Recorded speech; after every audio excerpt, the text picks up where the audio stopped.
how do I get over my anxiety to interact with people socially? Just be a crazy person just for one day.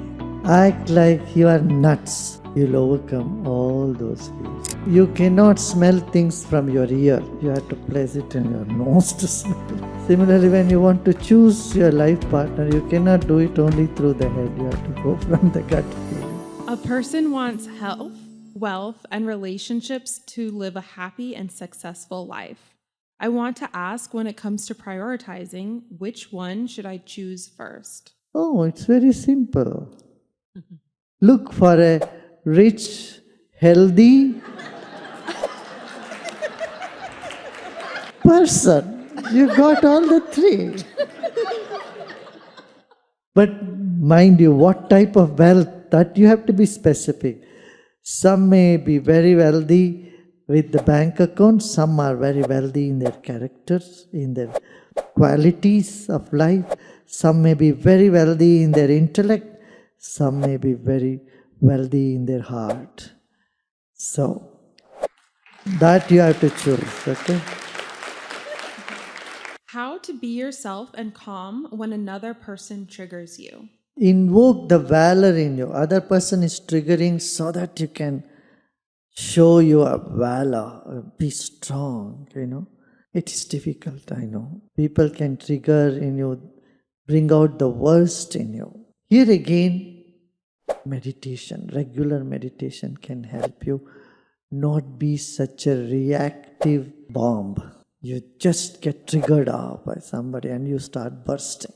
So meditation will give you that strength, and it takes you away from being a bomb that gets triggered to someone who is very stable. Parul from University of Delhi and 137 other students are asking, how do I get over my anxiety to interact with people socially? Will you do something if I suggest you?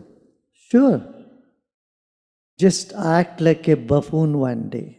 Just be a crazy person just for one day. Act like you are nuts. You'll overcome all those fears. Not even one day, half a day good enough.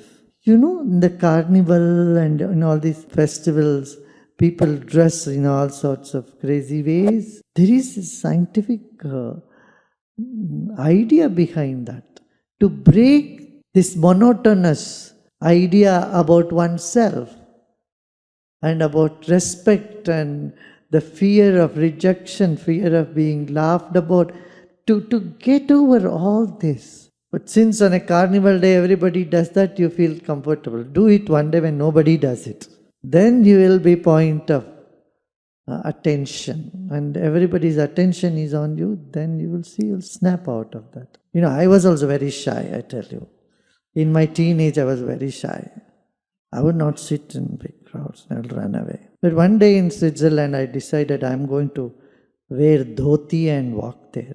In the cold, in the snow, when I was walking with dhoti, everyone was looking at me. Who is this creature who has come? Everybody is wearing thick coats and everything. It was in my teenage. Like that. And nothing mattered to me afterwards. Otherwise, my dad would have many parties, many people come home and all that. He was a very big socialite. So he would want to introduce me. I will say hi, hello, and I will run away. The generation gap with the children are very much there. In those days, it was even more. In the 60s, you just do it. You have to take a step to break your monotony and your worry about what others will think about you. You'll snap out of it. Senna from George Washington University is asking, I am having trouble finding a job in my field. I have the education for sure, but I don't have the experience yet. How can I make up for my lack of professional experience in finding my first job out of college? See life in a bigger context, my dear. Every failure is a step towards success. And these failures are too small for you. They cannot engulf your whole spirit. Those success you aim at are, again, is nothing too big for you to have. See life from a bigger context. You are much bigger than these things. And there are ample examples. You look around. So-called successful people, they all had failures in their lives. Many high school dropouts, college dropouts have become big industrialists, have become entrepreneurs, have started many industries, and they have been source of livelihood for millions of people. So something big must be there for you, don't worry. How do I date or move forward in finding a relationship with someone who shares similar spiritual values? Well, there are 107 universities and more than 200,000 students, and half of them are from the other sex. So you have choices. Every human being is spiritual. You shouldn't be too choosy. Someone you think were very spiritual, there is no guarantee they'll stay like that for their whole lifetime. What if they turn around and become too materialistic, too egotistic, too greedy? I mean, human mind is such. It can go this way, that way. You can't expect a saint from everybody. So, number one, don't be too choosy. Second, anyone can be spiritual at any time, any point of time. And it is nothing much for someone to gain a sense of knowledge. Just a week's time, that's all. Follow your gut feeling. Don't think too much from your head, okay? You cannot smell things from your ear. You have to place it in your nose to smell. Similarly, when you want to choose your life partner, you cannot do it only through the head. You have to go from the gut feeling. Otherwise, you think and think and think, and then if you think too much, it will show on your face, and finally you select someone, they will reject you. You just imagine someone whom you're falling in love with. Just an imagination. And they are judging you all the time. They're thinking whether you are this way, that way. Every little thing you say, they turn it around, twist it, and they keep thinking on it too much. How do you feel? Oh my God, this person is somewhere lost. Too much explanation, too much of judging, all leaves you. Just be natural and go with an understanding that your mind is mind and people have all sorts of judgments, opinions. Have you heard about this?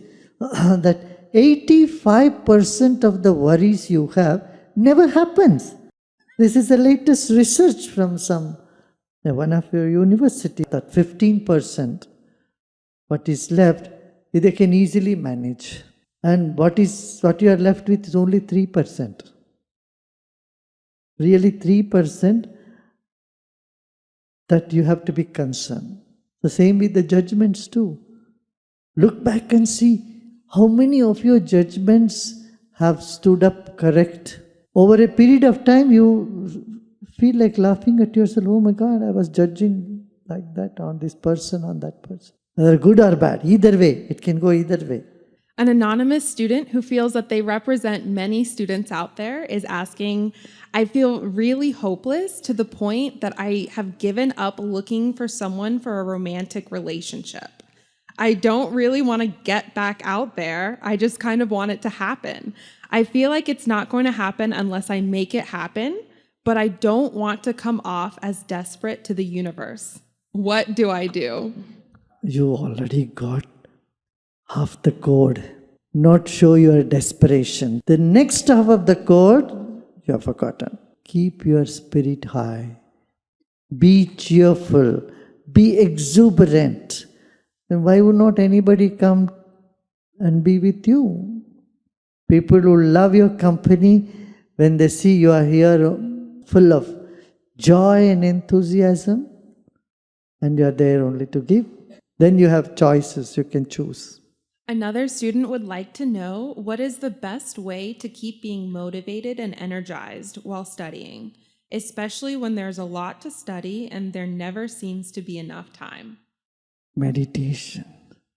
Meditation can improve your memory. It can give you photographic memory. And in between studies, you must also listen to some music. If you are just taxing only your left brain, study too much, then you get tired and you can't retain whatever you study. You have to alternate that with your right brain activity. That is, listen to music, flute music, string music, even for 5-10 minutes. Stand up and do some dance. Better music without any words in it. This is more impactful, more powerful. Because you cannot remember them. You cannot catch it. Words, you will start repeating it in your mind. Words make an impression in your memory.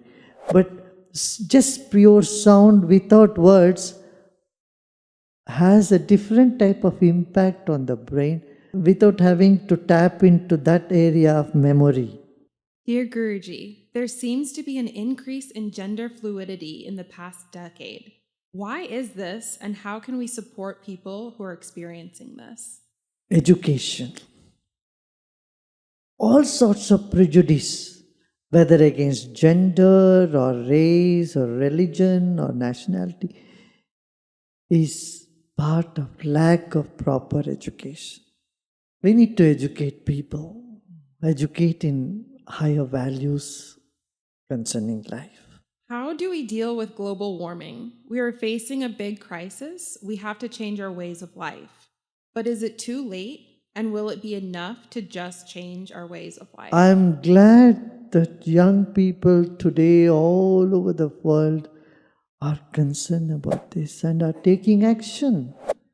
The younger generation is not as consumeristic as the people of the past generation, isn't it? They are not worried about showing off with their Cadillac or with their Rolls Royce and things like that. Younger generation is more concerned about the planet Earth and what big they can do. That's a welcome change. My dear, 42 years ago when I would talk about environment, people would raise the eyebrows. Which planet he has come from? What is he talking? Development cannot go along with this sort of saving tree and saving river and all. Who cares? Trees are plenty in abundance in the planet. This was the mindset. But fortunately today, every country on this planet, almost every country has a Ministry of Environment. And a lot more awareness about saving our planet, saving environment, green energy, moving away from fossil energy, all this. I think we are moving in the right direction. Promote more vegetarianism and less use of plastics. Pay more attention to saving fuel and electricity. You know how much food we waste in this country, in America? My goodness. Billions of dollars. Every day, several $1 billion worth of food is being thrown. And we put all this food in the fridge. This shows how insecure we are about food. And after a few days, it's not worth eating, we throw it. We can create this sort of awareness in people. Contribute to global food security. There are places in the world today, in Eastern Europe, in Africa, it is starving. In UK, many people, millions, have had only one meal a day. Did you hear about that article? That is surprising. One war somewhere in Europe, nothing to do with America, could shoot up the food prices here so much, isn't it? So we are all connected in the globe. We must think beyond our borders, beyond our affiliations and our limited mindset. Be human and think global. That should be our motto, Sadh. I wish I could be more independent and have my own space. It's been a struggle living with my parents over the last few years.